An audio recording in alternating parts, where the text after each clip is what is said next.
Hey there. I hope you had lots of good luck for St. Patrick's Day and are ready to tackle the week. So let me ask you, do you believe there is luck in your job search? Do you believe there is something about being in the right place at the right time? Or do you believe it is all about how you show up and put yourself out there to make and create those opportunities that elevate your career? Remember, how we show up matters. And today's guest is a wonderful example of that. In a few moments, you will meet one of my clients, Melissa Mawai. She'll share her success story about how she gained the career clarity she needed to make a bold move in her career, how she got the ick out of networking, and how she found a way to do it more authentically that aligned with exactly what she needed. She's got a great story. So let's get started.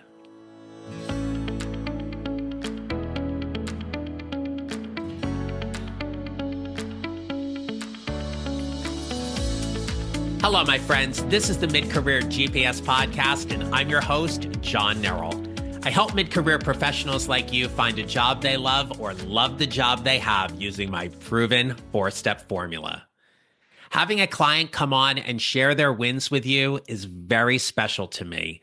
Not all of my clients want to share their stories, and I completely respect that. Melissa and I have known each other for years. We worked together at a previous organization, and while we didn't work directly with each other, we certainly traveled in similar circles at work. So you can imagine how honored I was when she reached out to me and wanted to learn more about how I could help her as her coach. Melissa H. Mwai is a children's author, illustrator, and story coach. She is the author of 5 nonfiction books, including I Can Make a Friend, published by Paw Prints in 2025, A Puerto Rican Childhood, published by DK in 2024, and Stacey Abrams, published by National Geo Kids in 2022.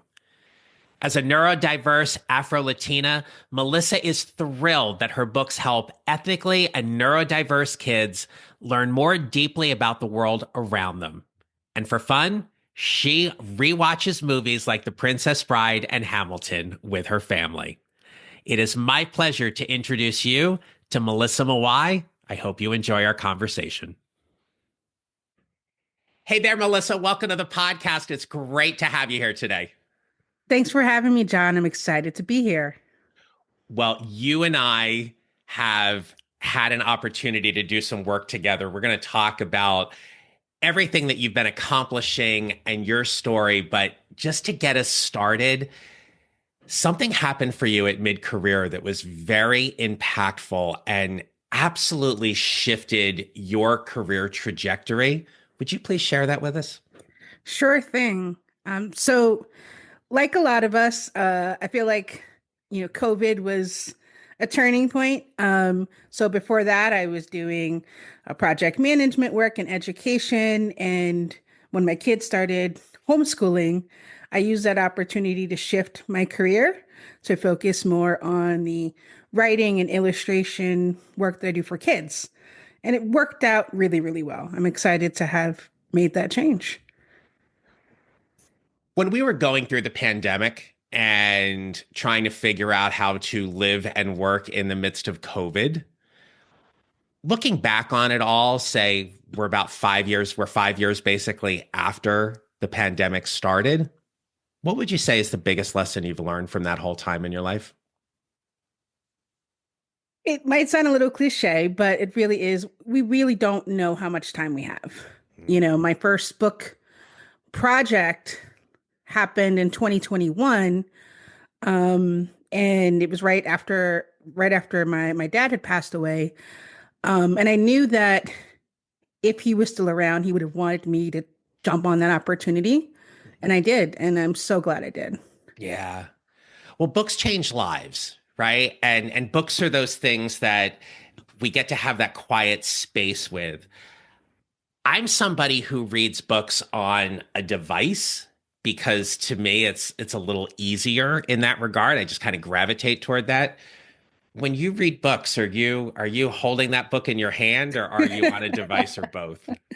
I do a little bit of both. I really, really love audiobooks. I think that helps a lot. It's being told a story, and even as an adult, to have that moment is really powerful. Yeah. The number of books that you've had a chance to author and work on is undoubtedly impressive. But there's one book I want to talk to you about. So back in 2022, you published a book or worked on a book with National Geo Kids about Stacey Abrams. Hmm. What was it about that book project that fascinated you so much? Well, Stacey is a public figure, and as I learned more about her story, she really honestly believes in the power of change and using your voice. So that was important to me as an emerging author. I didn't realize how that helped me get through some of my own personal grief. Um, and I truly do believe that that's an ongoing issue. Like we do need to continue to encourage people to vote and use their voices, and that's part of my message, even to kids now. So when you think about your career and where you were and what you were doing and what you get to do now, specifically as an author, illustrator, and story coach, can you break down for us what's that one skill or maybe two skills, not to put you too much on the spot, right? But like those one or two skills that you feel have just served you well throughout your entire career? Sure. I think for me, it's being authentic in what you say. So, as a writer and illustrator, you do have to put yourself out there, and it's maybe small, subtle ways, but readers pick up on that.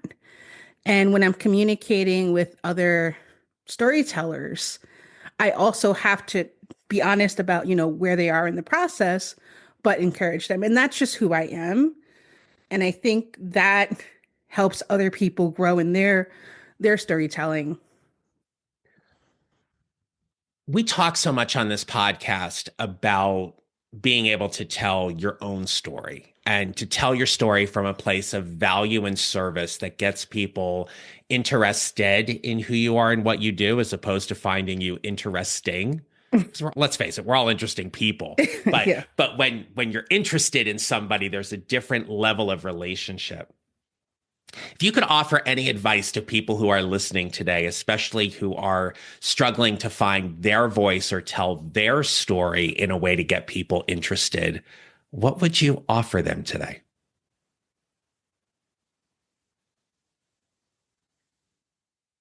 I would say you need to do some reflection, find your passion, and figure out how to take that passion and put it into the work you do. It may not be a one-to-one correlation. So when I was doing a day job, I had the privilege of working on storyboards and visual media. And that part I really, really loved. And you could see that. So if you don't have the opportunity to do everything you need or Mhm, everything you want, find those aspects in the work that you are doing and pull that passion in. mhm. So I shared a little bit about this in the introduction, but you and I've known each other for a while. We had an Hmm. opportunity to work together in an organization. And then one day I get this message and you want to talk and you want to learn a little bit more about coaching and specifically how I could help you as your coach.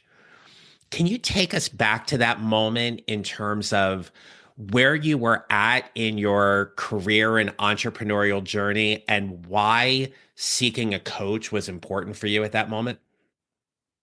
Totally. So at that point, I had a couple of books coming out, and I didn't really know what to do next. I'm in the freelance world and hadn't really gone back into that. Being in a job for a decade, Hmm. the world changes, right? And how do you apply for jobs? So that's where, knowing you and knowing the way you connect with people made the difference for me to want to reach out and just find out, how you could help me grow in my own career, in my business.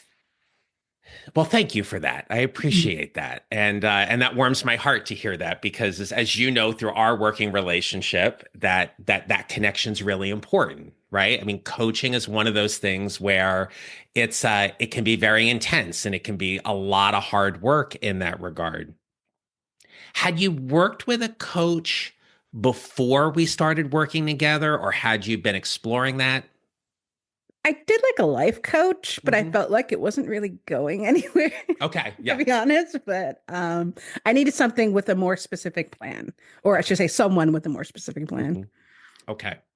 So having that structure in terms of the clarity in terms of where you wanted to go in your career, specifically with your business. Let's talk about that for a minute. So, what would you say were some of the benefits you got from our coaching in terms of having that career clarity that made you move forward? Sure. So, one thing we talked about a lot was how you present yourself to the people you want to help. And for me, that really resonated because I always felt like a little bit ick when the thought of marketing. I just uh, no. So you gave me the language to figure out how I could present myself in a way that aligned with my values. Like I didn't even really understand that that was a thing that was blocking me from connecting with potential people that I could work with.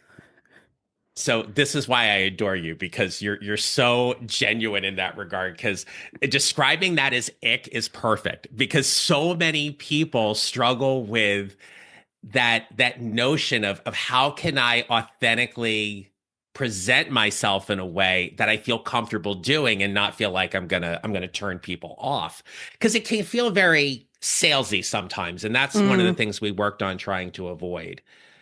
So for everybody who's listening and they're I'm sure they're curious in terms of what would that, and we call it a unique professional value statement, but when you think about who you help and what you help people do, what would you tell them today? I would say I'm an author illustrator who helps neurodiverse kids learn more about the world around them. Hey there, is your LinkedIn profile working for you 24/7?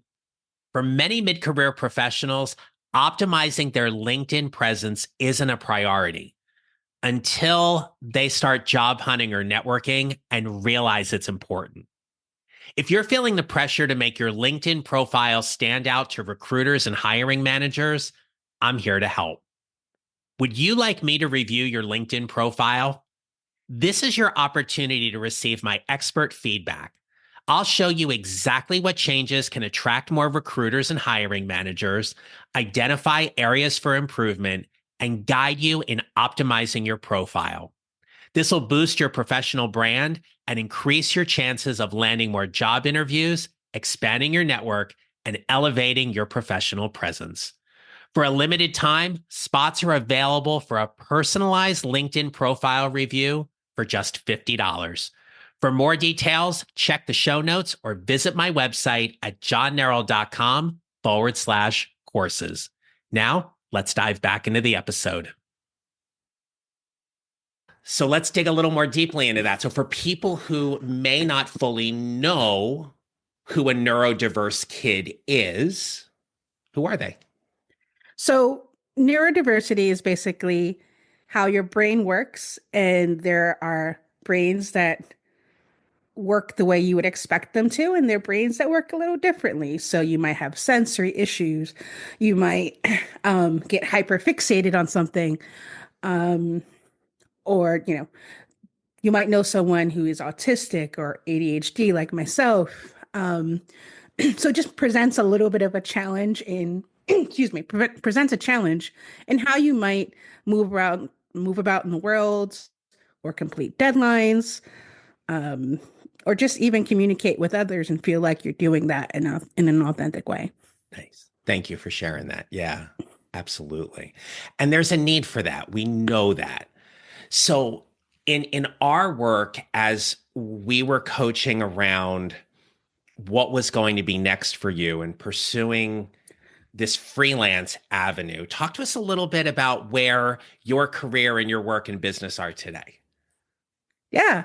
So some of the new projects I've taken on was I like rebranded my website. um and it went from the ground up in the language. Um I've put myself out there more actively for visiting schools. Another big change you encouraged me was, just to connect with people on, through video or podcasts, and that's part of what I'm doing now, which I would have not ever have done. So I'm really, really excited to share that because it's a way to share my voice and my story, um, in a, I feel like, more active and Yeah. proactive role. Yeah. Pursuing the freelance or entrepreneurial route is never easy. We know it. We're living it and we're Mm, navigating through it and all those kind of things. But it can certainly be very rewarding and fulfilling, especially when you've worked in that traditional 9 to 5 type Monday through Friday job. In the course of our coaching and your journey, what was the deciding factor for you to pursue the entrepreneurial route as opposed to that quote unquote traditional Monday to Friday 9 to 5 job and maybe have this on the side? I think it was part of just a series of conversations we worked through, Mhm. when we did the professional value statement and kind of worked through the organizations, that might be a good fit for me. That was really helpful. So I still keep that in mind when I reach out to potential clients. Mhm. And I'm open to doing freelance work with a more traditional company, but maybe not like full time, maybe contract. And it was just things I hadn't really considered, Mhm. so that I can have more of a balance between my personal business plus maybe some more steady income from, a 9 to 5 for a Yeah. short amount of time. Yeah, and you brought me back for a moment because I remember those coaching conversations specifically around my 4F framework where we talked about the fit, the function, the Mm, finance, the forward, and that really helped you with that clarity to be like, okay, this is the path I want to pursue. This is where I want to invest my time, my effort, my energy. So let's play this little game here for a moment. okay. Okay. I'm I'm a little laughing because nervous. Unscripted, no, ADHD yeah. brain. Okay, okay, No, okay. so full disclosure for everybody. So I have all my guests fill out a form and there's some questions to get them to kind of think. But if you've been listening for a while, you know that sometimes the conversations take a different path because it's an interesting part to all this. And I record on video, but I don't repurpose it. And Melissa, your face was kind of like, oh, come on, John, don't do this to me. I promise I got you. I got you on this, okay? All right. All right. So for any mid-career professional, when we talk about forward, we talk about those next two steps, right? So there's the job you're going into, then there's the next two steps after it. If we were to look into the future and we were to look 5 to 7 years down the road, where do you see your career at specifically from defining your impact or reach to help the people you do every day? Mm. So I'll take that two angles. Um, for the kids that I write for, I would love to offer more free school visits. and just connect with them because that's been a really, really rewarding part of being an author illustrator. Um, I had a teacher that was like, "Hey, it was so great that you read your book, A Puerto Rican Childhood, to my kids because, I have a kid who's also Puerto Rican and they really connected with it. And when I was a kid, I didn't have that. Um, so to be that person, wow, that like blew me away. So I would love to Sure. continue to do that and travel around, the US and do that. That'd be a big goal. Another big goal would be to speak at conferences for emerging writers and illustrators more regularly. I mean, there are opportunities now, but that's a down the road, like a different investment. But I would love to do that and engage more with people who just want to be more creative and go into the children's literature space. Yeah. Dream Anything? big. Absolutely. You got to dream big. Absolutely. Is there anything else you see yourself doing?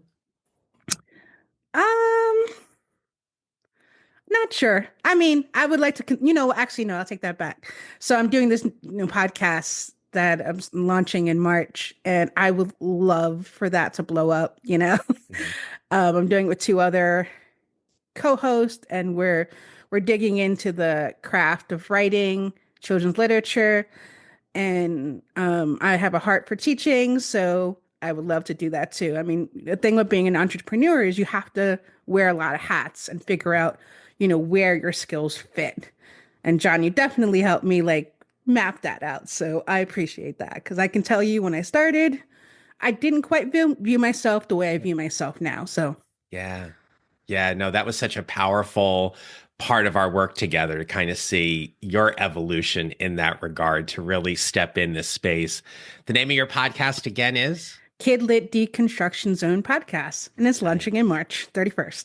Nice. All right. So this is going to come out just before your podcast launches. I'm excited for you and your co-host to get this out there because as we talked and looked at it and everything, it's got a definite niche that's going to serve a lot of people. So good luck with all that. Oh, thank you.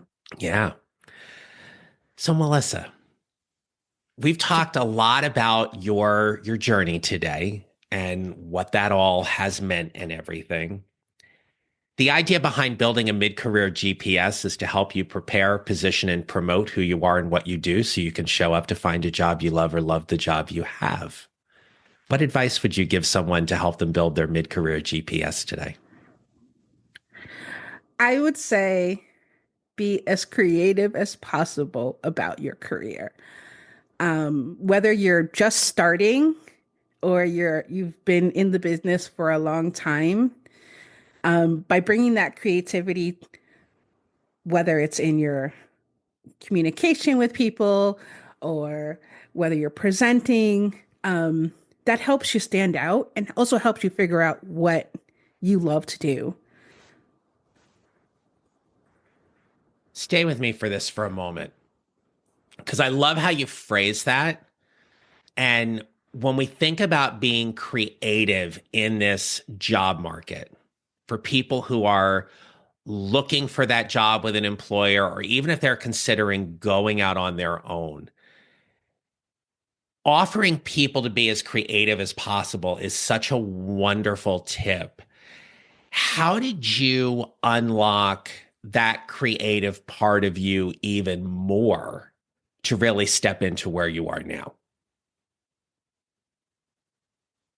So I'll just say before I moved into this more creative space, um, I kind of, there's a place for doing what you're told, especially as you're getting to know a company and organization. But, offering solutions, connecting with coworkers in ways that might surprise them, like, hey, I remember dropping into your office and just saying, how you're doing? You want some food? Like those little things, they may not seem like much, but you're stepping out from behind the computer and the text messaging and whatever, and really connecting with the people around you.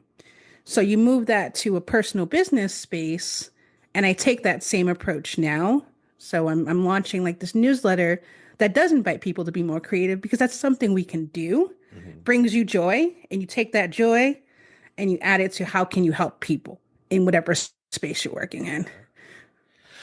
I really appreciate you sharing that, because especially as more people are returning to the work site and they're back in the office, people have to break some habits that they've created in their routines because of working remotely or because of COVID. And that whole thing that you just offered everybody to simply get up from your desk, go connect with somebody, say hi, see how they're doing. That's such a gift.